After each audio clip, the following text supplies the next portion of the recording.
I am super excited today because I have a longtime friend and a Hollywood icon in her own right, Mika Boorem. Welcome, Mika. Yay!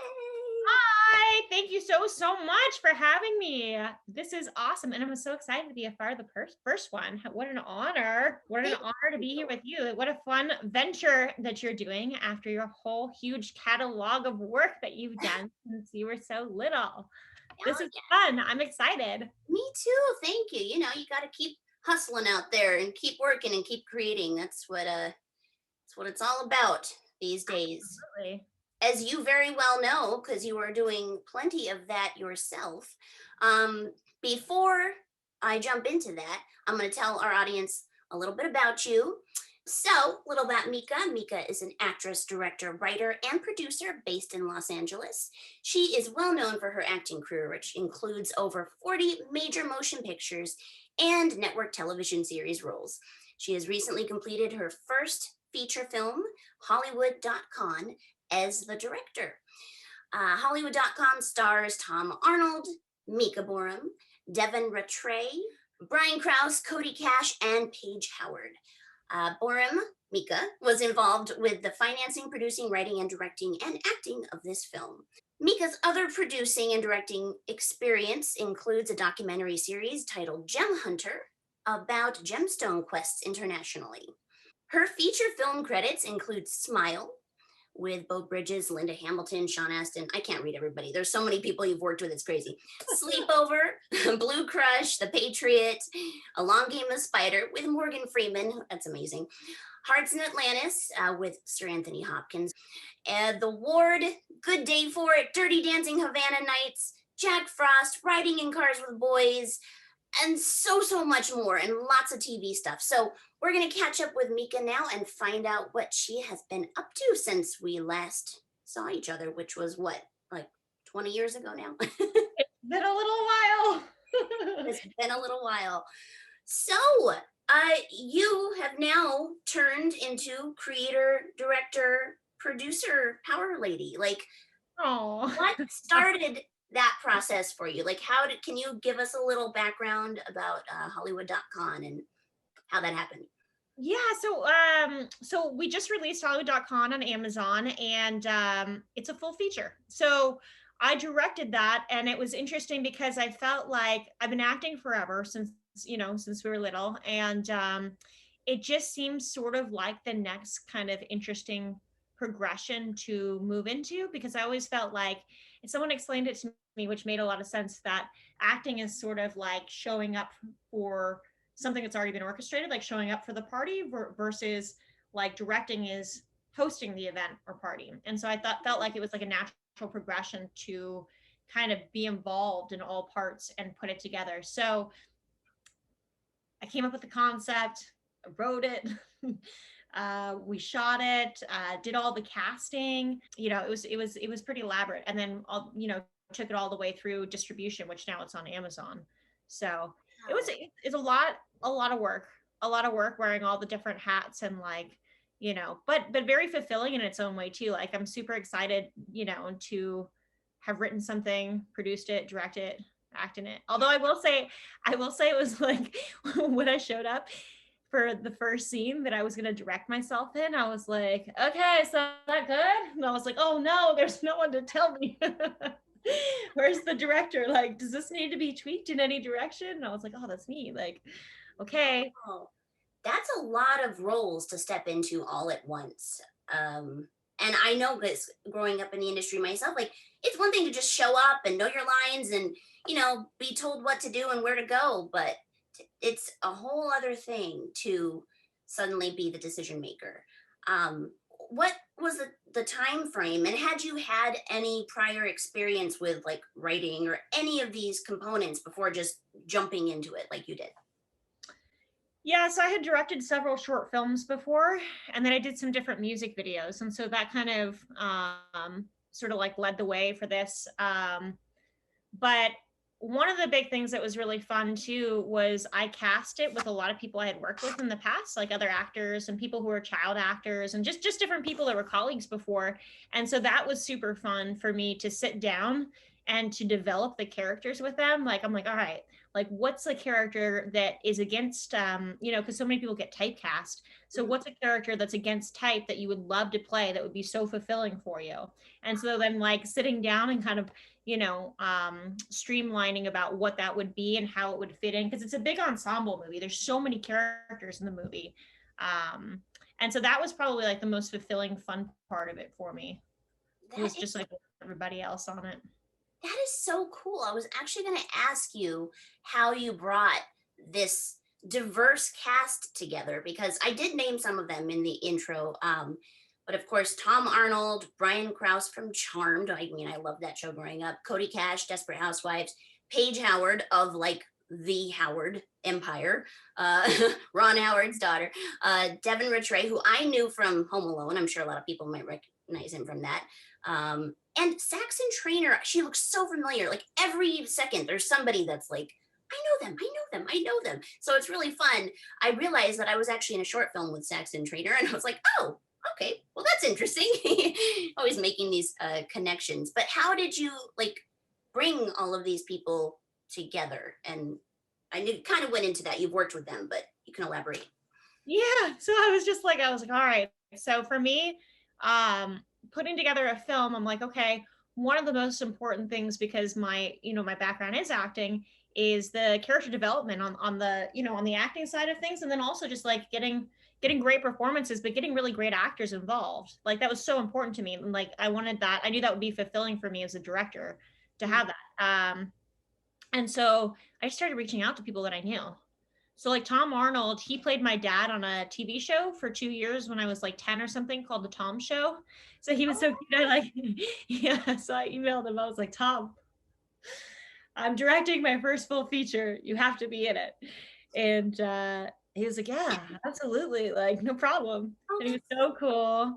And the rest of it was kind of just like that too. I just reached out to people. I think that in general, most actors are so supportive, so supportive and like warm and like down to like if you're passionate about something, I feel like they're like down to like jump in and be a part of like your project and like support. And so I really felt that with all my buddies. So yeah, we just have like weird, quirky characters. Like my one friend, it's funny, he always plays psycho killers and stuff. And so he's like, I want to play something fun. Like no one ever lets me play something fun. And I was like, okay, well, how would you like to play Marvin Lovejoy, who likes to dance and sing? He was like, oh, that would be amazing. Like, what a fun thing to add to my resume and like my repertoire of, talent. So we kind of did that across the board. Is just like, what would be fun and different? And then it took a little longer to shoot though, because everyone's working actors. So we had to work around their schedules. Like Devin, I think for part of that was on the Amazon TV show, The Tick. Okay. So yeah, and then he ended up he was on the Natasha Lyonne show Russian Dolls on Netflix and stuff. So like everybody's working on different things. So we're kind of just organizing around these different people's schedules so they can do it, and like splitting the shoot up into smaller sections. Because we shot in Mexico, we shot in Guatemala, we shot in Texas, Arizona, California, like. And we got all those animals in there too. Did you get to the camel part? No, I seem to like feel like I'm remembering a camel, but I don't think I'm not sure what happened with the camels. Tom Arnold has an attack camel. Like instead of an attack dog, he's got an attack camel. Oh my gosh, that's so funny. Was that how'd you like get a camel? You know what? It was one of those things that when I was putting this project together, which is funny because the project's like so ambitious for doing an independent film, like with all these locations and animals and stuff. Yeah. But I wanted to make an interesting independent movie, Mm-hmm. I wanted to push the envelope. So I kind of looked around to what I had access to, and then I wrote to that. So okay. Like I happen to know people that have like camels as pets. Wow. I know. Well, they're in like West Texas, so they have these camels as pets that they had bought, and they have a big property, so they're very like nice to the camels. The camels live a wonderful life, but so they had these camels that they had bought that were being retired from the San Diego Zoo, and so I was like, I need your camel in my movie. It has to be in there, please. Like, let me get the camel in there. So that's how that worked out. And then just like figure out, I'm like, all right, gotta rewrite the script. Camel priority. That is a brilliant way to go. I mean, use your resources smartly, you know? Was that a kitty? No, it's my puppy, Candy. I do have a kitty. I have a cat and a dog. I'll show you her real quick because she's worth it. This is my Candles. She's my little shadow. Oh, Say hi, Candy. Hi, Candy. Okay. so cute. Are you a dog, animal, cat, anything person? I love all animals. I'm definitely an animal person, all of them. I don't currently have an animal, but I love them all. I have my little dog, so that was really fun for me too. The in the movie, my dad's dog, Penny. So I had her for like, yeah, so I had her for like 18 years. So it was fun. She's now since passed away, but it was so fun because I got to immortalize her in the movie. I thought about that when I saw her on the couch, like, little, just like passed out. I was like, oh, it reminds me of my Winston. Like, I had a little baby boy, and he was like pretty old when he passed too. But that's so special. That's something. It's funny because a lot of people look at it like, oh, these big actors, and it's exciting and it's a film, but then we hold those little personal things as even more meaningful sometimes. I love that. Yeah, absolutely. She's in there immortalized. We have another dog in there too. Have you seen those? Oh, have you seen them in Mexico? They're so popular. The I'm gonna pronounce it wrong, but the Cholo Cincuentles. I believe I just recently discovered that because I watched the movie Coco. Yeah. Is it in? Okay, then yeah. So we have one of those in the film too, Frida. And they're, I don't know if you, well, I guess you from the movie, they're like considered very special. Like they, escort people into the afterlife. And Yeah. so when they're all black, then it's like they have not escorted someone yet. But then when they're black and white, supposedly like in folklore, then they already have escorted them across the bridge. Oh, So that's cute. so sweet. Yeah, Wow. we have one of those in the movie. Oh my gosh. Well, I look forward to finishing that. I had a technical glitch. I'm just going to let people know that prevented me from finishing the movie, but I will. And I will probably post a review or something like after. It's really fun start. Like everything I've seen so far was really fun. And it was great to see you like acting again. You were such a natural and you're so watchable and you're just it's fun. You're the perfect lead for this. Thank you. Thank you. Um, so what was the time? I mean, I want to know everything. I want to know what it was like working with the camels. I worked with like a bear once, and I thought that was like the coolest thing. But My gosh, tell me about that. it was in this TV show called Animal Rescue Kids, and every episode they would go and rescue or help a different animal that needed help. And this one was based on this bear that would go into people's backyards and sit in their hot tubs. Oh my gosh, I love him. I know he would eat their avocados. It was actually a bear. The story originated in the town I grew up in, which was Monrovia, California, and so it was very personal to me. But I was very excited, and so I was like this little kid whose house the bear would come to, and at the end there's this big standoff because the authorities come in and they want to shoot the bear, and I'm like, no, protect the bear, and it well, it turns out well. There's a happy ending. Long story short. So they used like, what was the deal with the bear? They had like a trained bear? They did. Oh, this company was so cool. They were like a full-time animal company. They had little lions and monkeys, which made sense because the whole show revolved around animals. But that one specifically was this, I don't know, not a grizzly bear, just like a brown bear. I didn't get to touch him. They said he was nice, but just because obviously safety protocols and whatnot. But it was still pretty cool. Yeah, awesome. Were the camels, did they behave themselves? Were they easy to work with? How'd that go? So, well, it was funny. So we were actually filming in there's like a kind of like a slang name for it. I forget what you call it, but it was like a half like truck that's like kind of beat up, and that's what the caretakers use to feed the animals with. And so we were filming on that as like one of our like set vehicles. And so because the animals, like specifically the camels, are used to being fed from that, they chase it. and they get excited about it. Oh, We were filming, we were like giving treats, like okay. Okay, now I do remember. So that's where you're like fending him off with a stick. Okay. Yes. That's so so it's like at one point too, we were like, oh my gosh, like because the camel's mouth was just like it was like getting too many treats, and so it was all bubbly, and it was like started getting greedy. She was like, I need more treats. Like she started getting a little aggressive. We're like, okay, I think we're done for the day. More treats for the wow. camel. She's just angry. But the camel's really cute. The she's sort of like a dog. She like follows people around and like walks and like take her on hikes and stuff on the property. And like, yeah, she's really cute. That's neat. Really cute. Well, that's fun. So, like, this movie took you to all kinds of locations, and you got to involve all kinds of friends and cool people, and you got to create it from start to finish. What was the timeline? Like, when did this go from idea in your brain to finished product?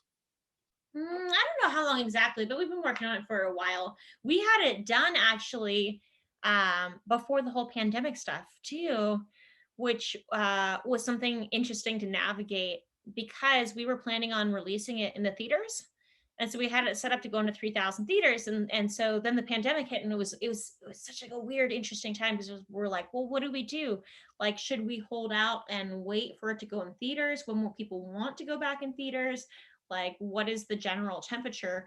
And so yeah, just like trying to figure out how to traverse that during these times was quite the thing. But what we ended up doing after talking to some different people was realizing that like most people have run through everything on Hulu, Netflix, and Amazon at this point, and everyone's starting to revisit old shows. Like people are going back to like, which are great shows, but like still like revisiting stuff like Breaking Bad or like things that they've watched. And Mhm. there's a lot of people who want to see something new. And so yeah, it's actually like the silver lining and like has worked out in our favor. That during the pandemic, everyone's already run through everything. So it's one of the only new movies right now.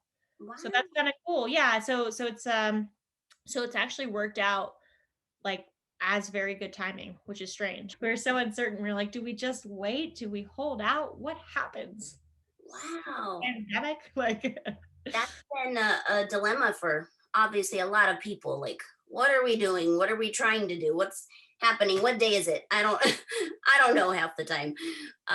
But that is a really huge accomplishment. So I mean, I'm proud of you. Congratulations. Like, hey, you deserve to be so excited. Is this the start? I mean, are you interested now in continuing or starting another project, or is it kind of like, wow, I need a break? no, absolutely. So I've got some other stuff I'm rolling into. I've got 2 music videos that I'm going to shoot. Everything's been pretty much put on hold right now, though, with the pandemic. Mhm. You know, it's hard to like traverse shooting. Yeah. I feel like some people have started up and then they shut down, started up. So we've just been kind of like taking it easy and observing everything that's going on to figure out like optimal timing. But yeah, I've got some music videos I'm going to roll into for directing. And then there is a TV show that I've developed that's actually like a children's show that we're going to shoot in Mexico. Wow. What Yeah, so you may have to get involved. I I'll give you more details later, but yeah, you may have to get involved, which would be so much fun to collaborate. I would love that. I That would would be love that. I all am right. down. I'm adding myself to your IMDb already. No, I'm kidding. But that would be great. What part of do you know whereabouts yet? Like in the Yucatan, Oh, like okay. Mexico, yeah. Well, that's exciting because there's a lot of places I have not explored yet, and that is one of them. So that would be great. Well, cool. Congratulations on, keeping the momentum going and getting your creative juices out and into the world. And it's really cool to be able to have a network of people who support you, like you said. I mean, there's plenty of iffy people in Hollywood, but For you've sure. always been one of those people in my mind that I've had nothing but positive associations with. I just always thought you were really cool and you were really, friendly. You weren't above it all, or I never felt like you were out for blood. I don't know if you had those experiences growing up, but that's something I might be interested in finding out, like what your general experience was overall in the industry, positives, negatives, like, being a kid?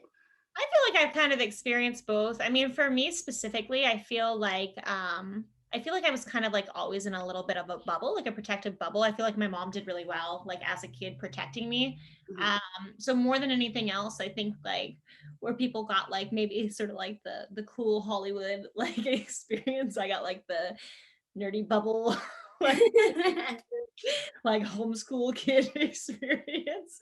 That's So which has its pluses and minuses, obviously, but I don't think that I ever got too far into any of that stuff. I like have friends that have experienced a lot of stuff that's like really, really harsh with Hollywood stuff. And luckily for me, I kind of was able to skirt all that with my nerdiness. I like that. Like me go to the party, I'm like, okay, but I'll only be there till 9. I feel like you and I have a lot in common in that regard. That's why I'm like, I know I saw you, but you weren't like in all of the, and I felt like I was always on the outskirts looking in, and like all these kids were doing whatever. And my parents definitely wanted to be a part of whatever I was doing. So there was no shenanigans on my part, at least not growing up, not, not when I was a kid or teenager.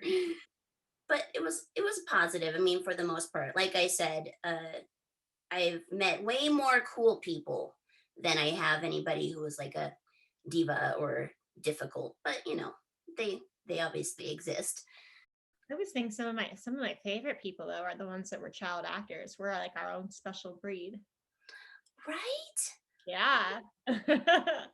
Good people, really good people, really amazing people, solid people. Right.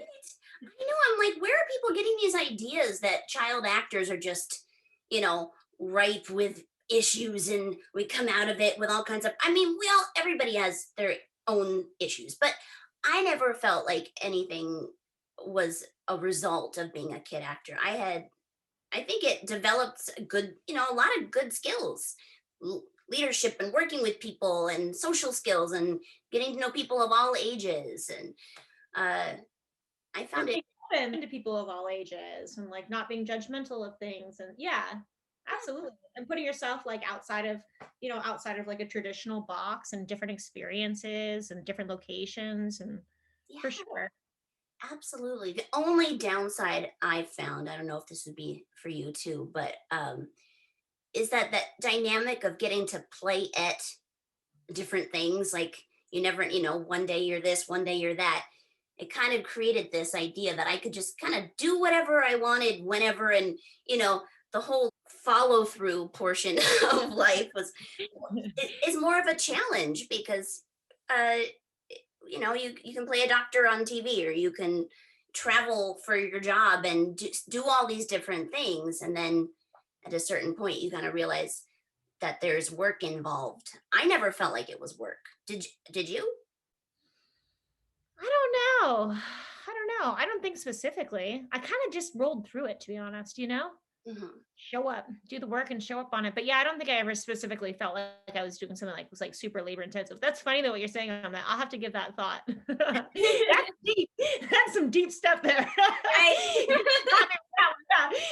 I'm gonna, that's gonna be my 2 a.m. thought tonight. I'm gonna be like, what did I say? How does that affect me? How has this affected me? I Well, good. I get like a 2:15 a.m. text. Like, I thought about what you said. Please do. That is my jam. I love follow up. I love all of that. Give it some thought. Well, I have a lot of questions related to this, the industry and stuff, but I wanted to just highlight a quick quote that I really enjoyed from one of the people who watched your film. She said, Oh, cool. Did you all know that this was going to be a cult classic? Because it is a cult classic, without a doubt. And I just thought that was kind of cool because you can't just necessarily choose to make a cult classic. You can try, but there's a certain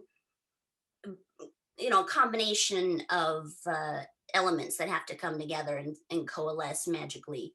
And was that kind of your idea, or did it just happen to turn out that way?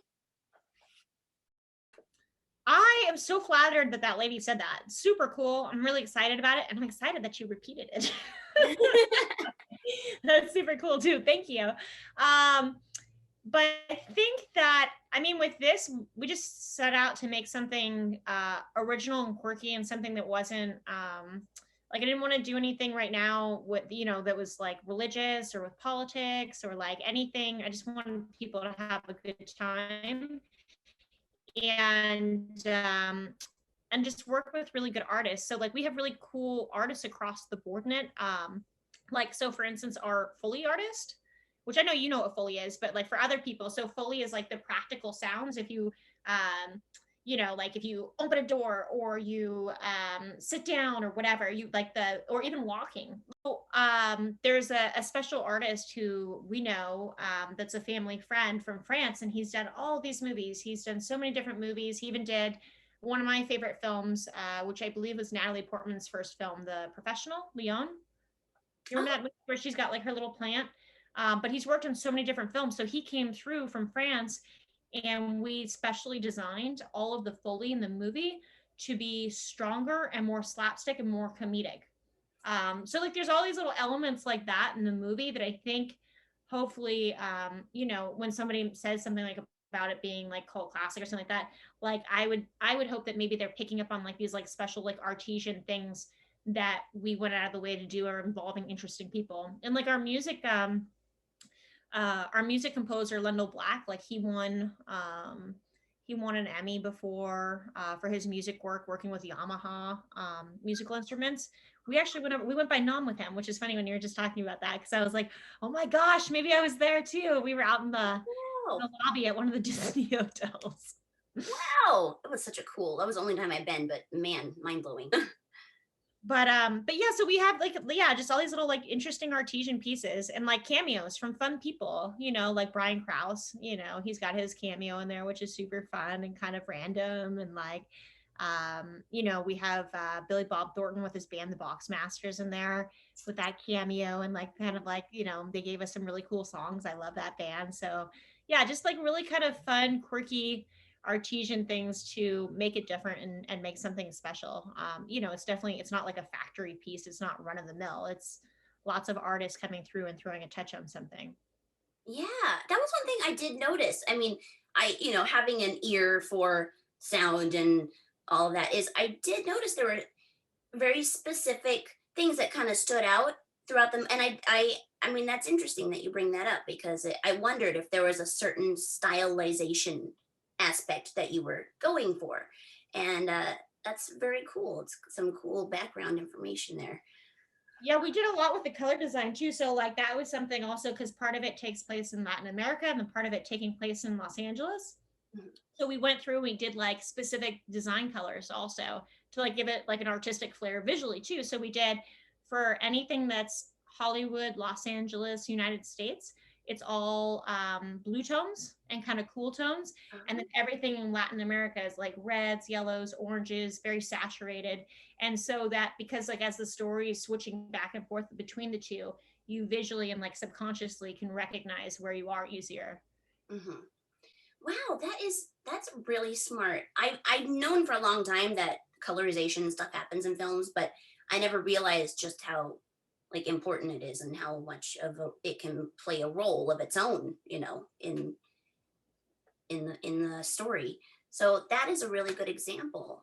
That's so cool. So were you involved in the editing as well? I mean, you had to have been on some level, but did you practically do it, or were you just there like supervising?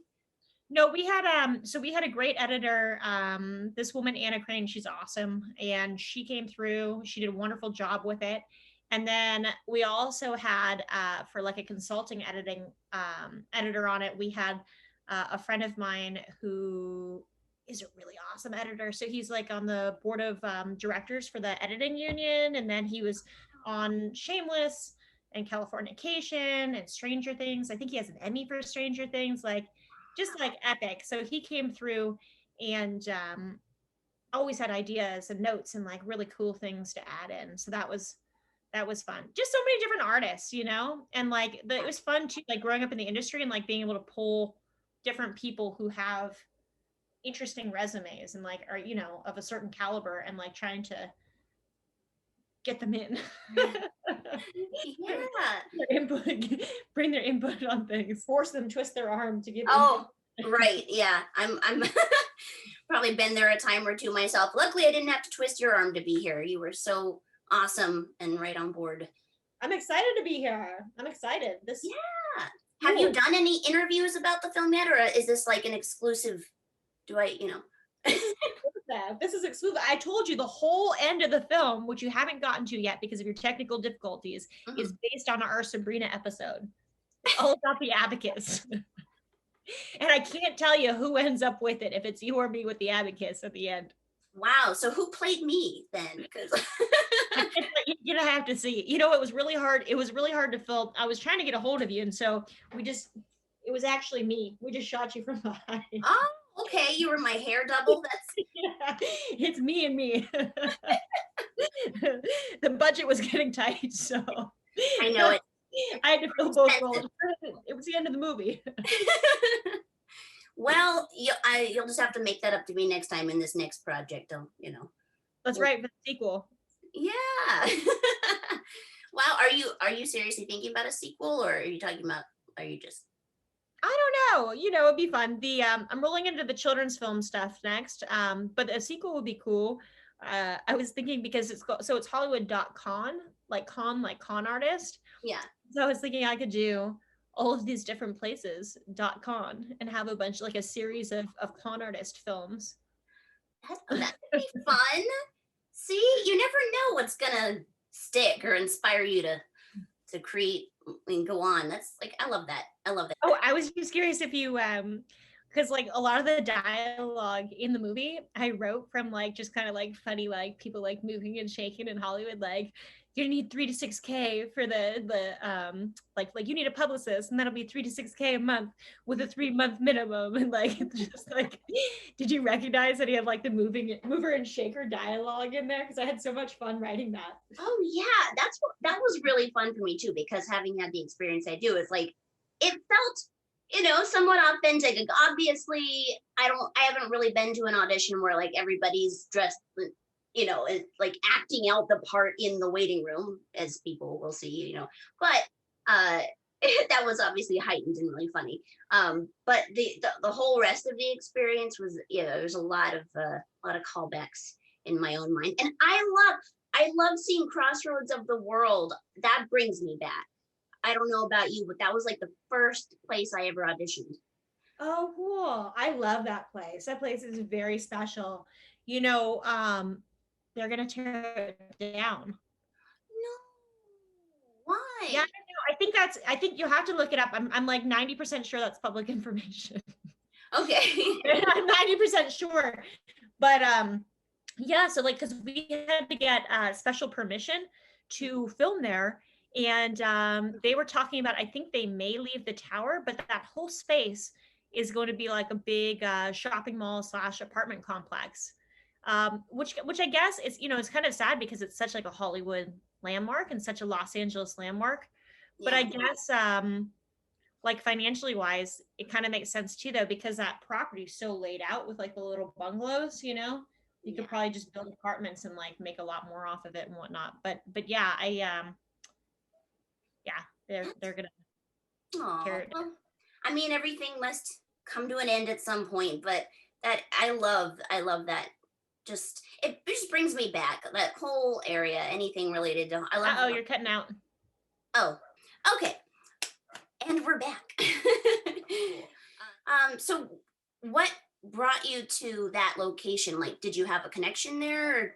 I just thought it would be wonderful. I was trying to figure out what would be like a really cool, iconic spot in Los Angeles to set a production company.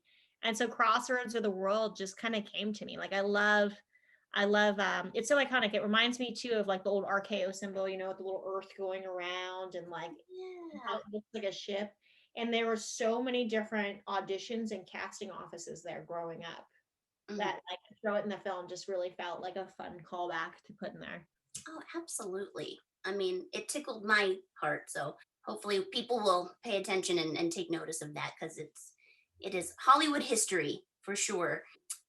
So yeah, I don't know if there's anything else. I have a couple other, things I've kind of laid out, some fun little questions. Maybe we can go over and just see, if there's anything you don't want to answer, you can say pass. But they're also just kind of related to growing up in the industry. And then if there's anything else you want to share, you're more than welcome. Let's see. Okay, random question here. What is a big misconception about Hollywood that a lot of people seem to have, in your opinion? We can come back to that too. Misconceptions. Like, thought, like I don't know. opinion. Yeah, I had to think. Yeah.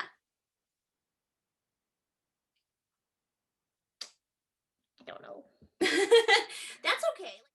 Who was your most influential acting teacher? Ooh, I'm not sure. I've always read a ton of books on acting, though. I've always read a ton of books. And then I've tried to like take different classes over the years, but there wasn't anyone like specifically. More recently, like the most recent classes that I took that I really enjoyed was Meisner technique, and that was fun because I felt like it was so different than a lot of the more traditional like method type acting that Mm, I'd studied in the past. okay, well that's cool. I All of the studying I did as a kid, they never termed anything when I was growing up. I took with like Andrew McGarry, and I probably Ah, yeah, I remember him. you did, okay, and my Push balls. yes, and he had the great fridge with candy and drinks, and it was like a big playtime over there. It was so fun. But yeah, so I was just wondering. I was curious because I'm trying to now like connect our narratives and see how they wind together. So you know John Homa too then, right? Yes. Because he and Andrew McGarrian had their class forever. Right. Yeah. So this is actually really funny. So I John's a buddy of mine, and so oh, you haven't gotten to this part of the movie yet. There's a point in the movie. I can't ruin it for you. I cannot ruin it for you. But so um there was there was somebody in the film, and for whatever reason, I won't say what the reason is, but I had to do a voiceover and revoice their section. And Mhm. so I needed a man with like a strong voice to do it. And I don't know if you remember John Homa's voice, but he's got like a very like deep, like very, very specific, almost like it's just very deep and specific, strong voice. So he came through and he did voiceovers for me. And Wow. I don't think he's like I can't remember if we credited him as doing the voice in it or if I just gave him a thank you. I think I might have just given him a thank you on it, but he was so cool when I called him. Same thing. I was like, John, I need a voiceover. And he's like, all right. He's like, I can show up in a day or two. And I was like, perfect.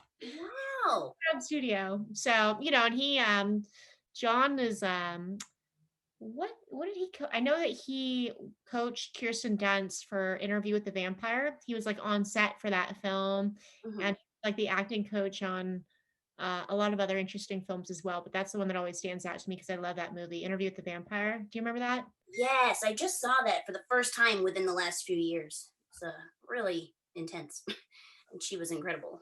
She was incredible in that. Yeah, I forgot that he and Andrew McGarrian teamed up. But I do remember. Was he like somebody you went to, or did you just know him through other channels? I took classes over there for a little while when I was like really little, and then I just kind of like kept in touch with him. Okay. Wow, that's so cool. I'm glad to know he's still like doing his thing. I've always wondered. I know Andrew was in like a couple things, but his main gig was coaching, and he was good at it. I mean, very successful. A lot of his kids, or I say kids, kids were the ones I knew at the time. I'm sure he coached adults too. But that's really cool. I will have to look up John Homa, and maybe we'll be able to tag him or something as in this and see how he's doing. Okay, let's see what else I got over here. Did you ever turn down a role, and why?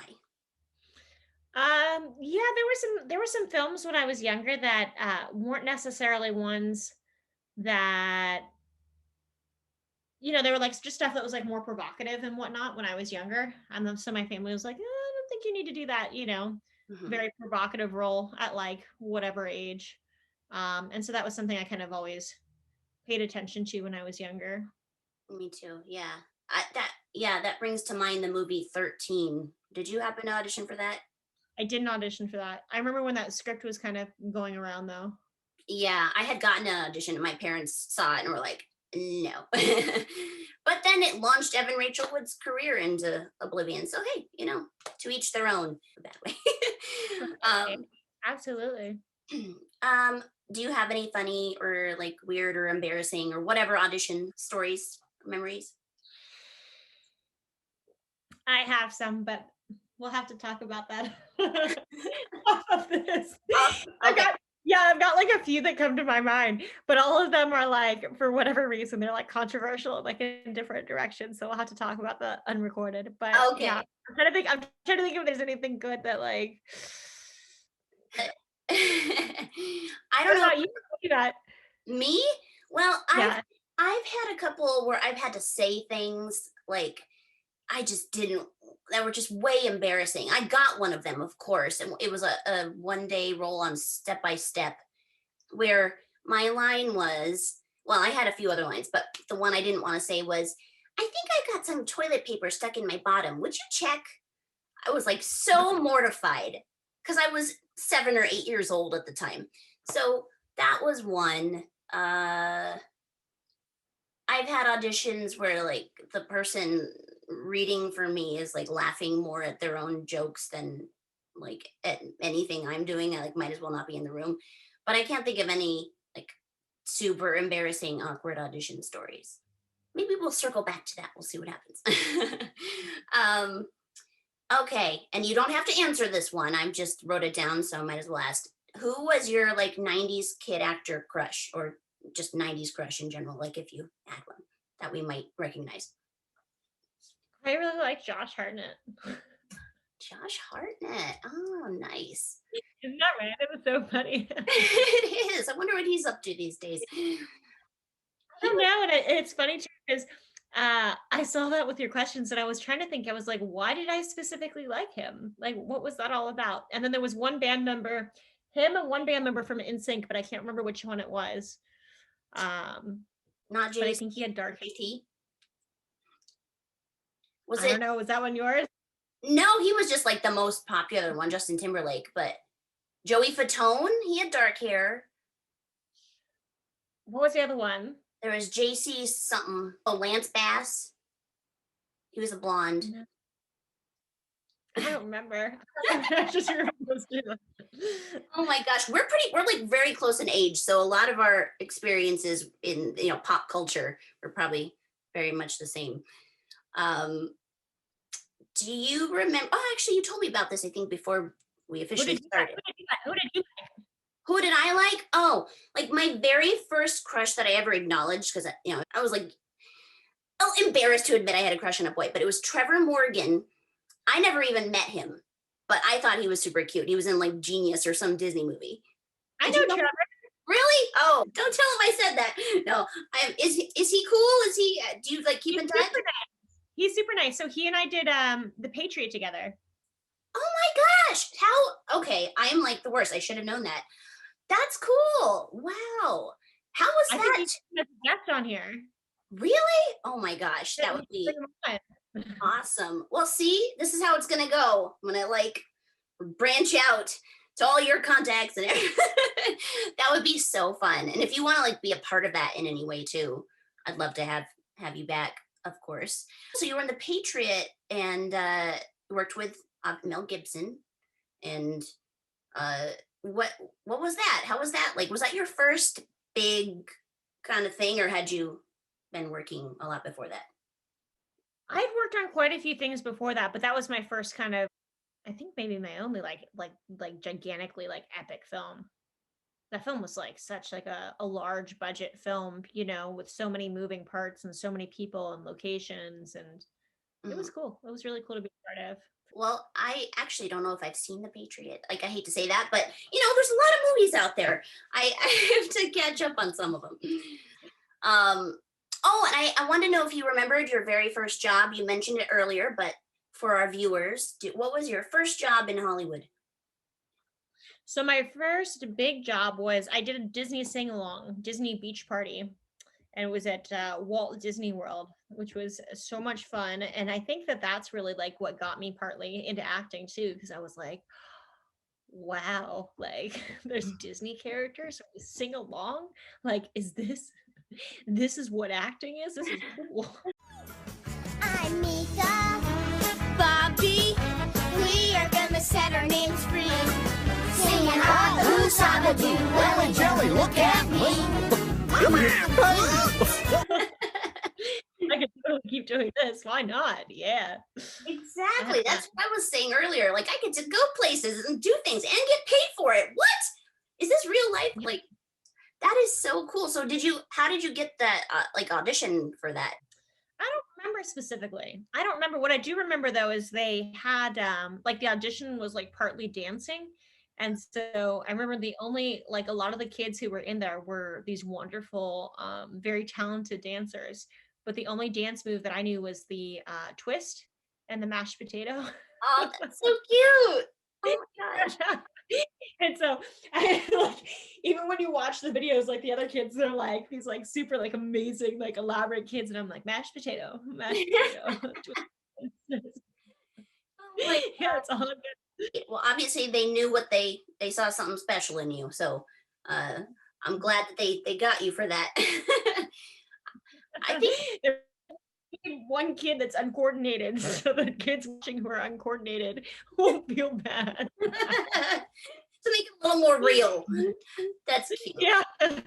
I love looking up like old stuff from forever ago. It's just such a trip. It's fun. Well, that brings me to how we know each other, which you've already kind of referenced a little bit. What's our bacon number? It is literally 1 because we have directly worked together. Well, we worked together on one episode of Sabrina the Teenage Witch. We played you were young Zelda, right? And I was young Hilda. I'm trying to remember. I always get the names mixed up. But yeah, I was a young Caroline Ray and you were a young the other lady, which names. But I don't think that's when we first met, but that is like the first time and maybe the only time, but who knows, that we worked together. Do you remember anything from that experience from that day? I loved that TV show. Sabrina the Teenage Witch was always like one of my favorites. Mm-hmm. So us being on there was like just, like mind blowing. I was like, this is amazing. Mm-hmm. And I remember that Melissa Joan Hart was like deathly ill and like puking on set. Do you remember this? Oh my gosh, no, I don't remember that. Wow. Yeah, so she was like so sweet. She was like there, working, doing her scenes and whatever, but she was like deathly ill, like puking on the set. So, but she took her pictures with us. It was like super nice to us. And I guess we worked there. I'm going to share these pictures. Maybe I'll have them floating up next to you or something. But we do have that picture next to the craft services table with her in our little makeup, covering t-shirts. And she is definitely a good sport. She's smiling. She seemed, very sweet and humble. And she's still working, so she's still out there. This next one I have of us is with that guy that we have yet to identify. Who is he? He looks fun and happy. He does, right? I bet he was cool, and I hope that he's still doing his thing. So if anybody, I'll put his picture up right here. If anybody knows who this man is, help us find him and help us identify him because we're curious.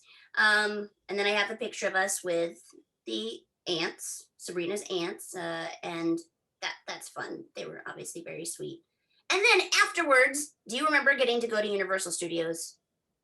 Oh, no, I don't remember that, but that's amazing. I love it.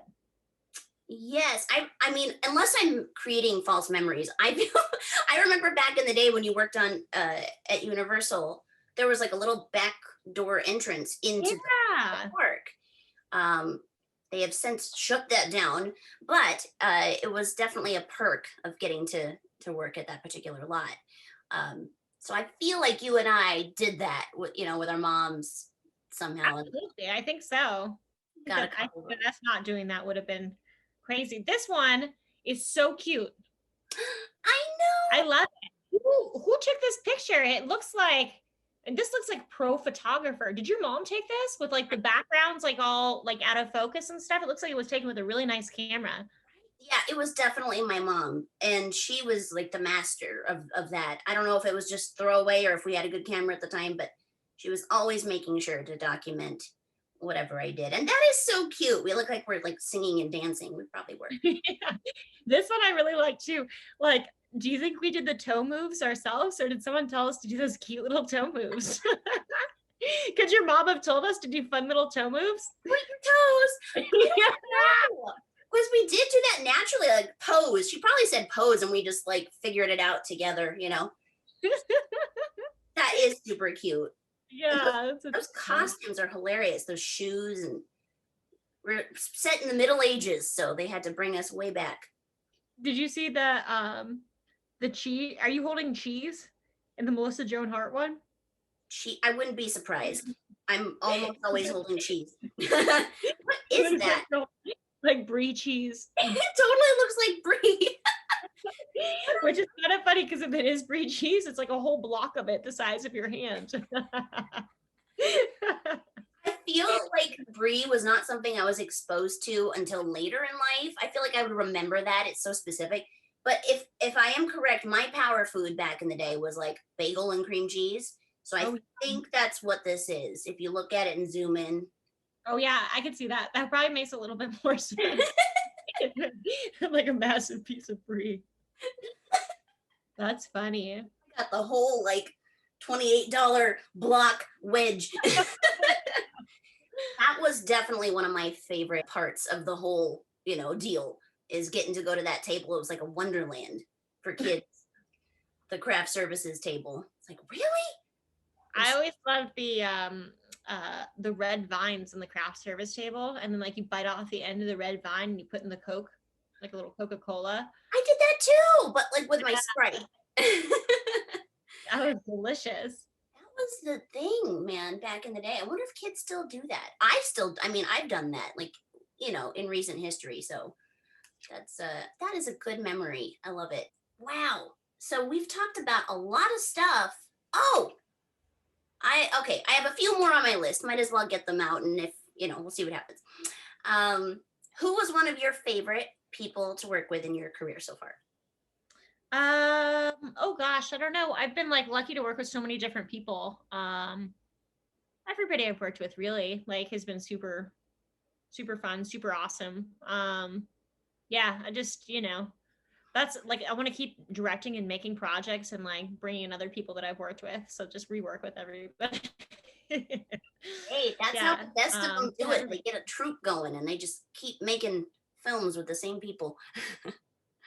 Yeah, no, it's awesome because then everyone's like super supportive. You know what to expect. Like just fun, Yeah, absolutely. That's cool. I'm glad you've had positive experiences, and I'm the same. I can never pick a favorite. Like in general, it's hard to do because everybody has their unique, quality. When you want them to watch this and get jealous.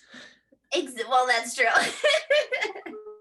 To feel bad. You can't just pick a favorite and what would hurt anybody's feelings. That's true, but that's leaving a lot of people out, to be fair. I mean, it's not like you're picking everybody but someone, but that's a good point. And you're very sweet. See everybody, why I've always liked Mika. She's just a cool, down to earth, real, and very talented human being.